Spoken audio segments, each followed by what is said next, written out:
there's this quote that you shared in the Nolan podcast that I really liked, which was that you think entropy is a bug, not a feature. So you think we can become immortal, or it's just that part of the ego, the immortal ego, that always will stay immortal? Yeah, I think it's both. Yeah, I think theoretically we could become immortal. Not that you'd necessarily want to, not that that's even the job of creation. But yeah, theoretically, in a sort of quantum physics understanding, yes, you can. Because, take cancer, for example. Cancer exists in the energetic imprint before it manifests in your body. So there are lots of healing modalities that deal with the bioelectromagnetic body prior to dealing with the flesh.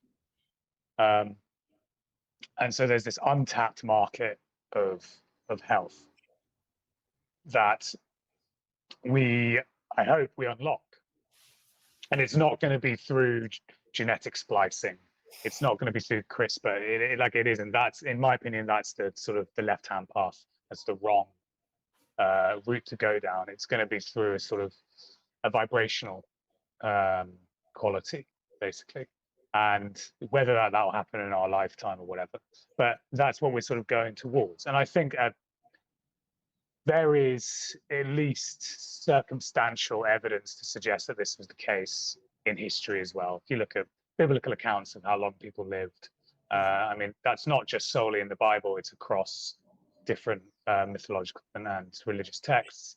The Vedic understanding of the cycle of ages, going from gold to silver to bronze to iron.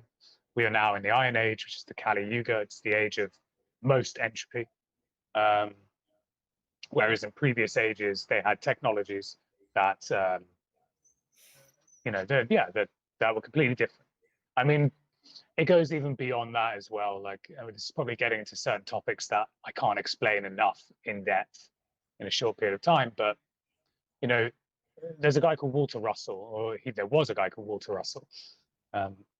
He was in the early 20s. Tesla and Wilhelm Reich and Schauberger and various European royalties really regarded highly what he said.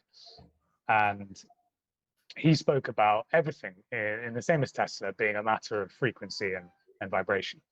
And we live in a time now where carbon is the base element on the periodic table that forms life. But at certain points in history, it wasn't carbon, it was a different element, because reality cyclically trends along the periodic table, and different elements form the backbone of the world. So at one point in the past, there might have been like a silicon-based backbone, and so life wouldn't have been carbon-based; it would have been silicon-based, or maybe in the future helium-based, or whatever. And so again, it's a framework to understand just how much we don't know, which is the beauty of everything. Of course it is. Yeah. You even posted about it yesterday, about your love for God. What do you think is, or who do you think God is? What is your perception of God? So this is something that I am always coming to understand more and more. Of course.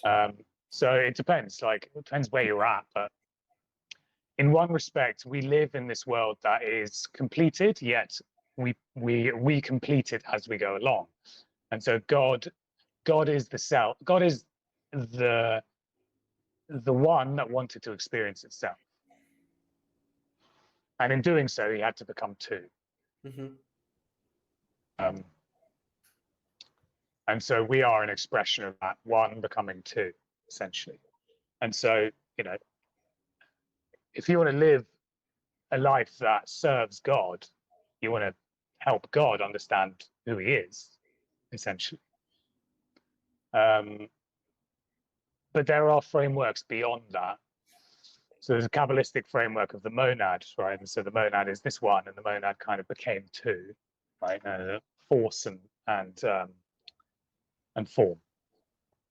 But beyond the monad, what the sort of Kabbalistic framework tries to decipher is where did God come from? That's sort of the eternal question, and that brings into question the idea of the Ein Sof. And the Ein Sof is this kind of negative existence. It's you've got a photograph and there's a negative of the photograph. And the idea of the Ein Sof, at least, is that God came out of the negative existence, which is a really lofty conception. And there are people who spend all day every day trying to understand what that means. So I'm not the most equipped to explain that. But really, God is everything. God is absolutely everything. And you pick up your sword and you do your best to love God, essentially. And the way I do that in my personal life is that, if I ever have feelings of doubt and anxiety, I think to myself, well, if I get conquered by my own doubt and my own anxiety, am I serving God? And I think, no, I'm not. And so that helps me to overcome those sorts of things. Well, there we go. The more you stress test these muscles, if you will, the better you become at them.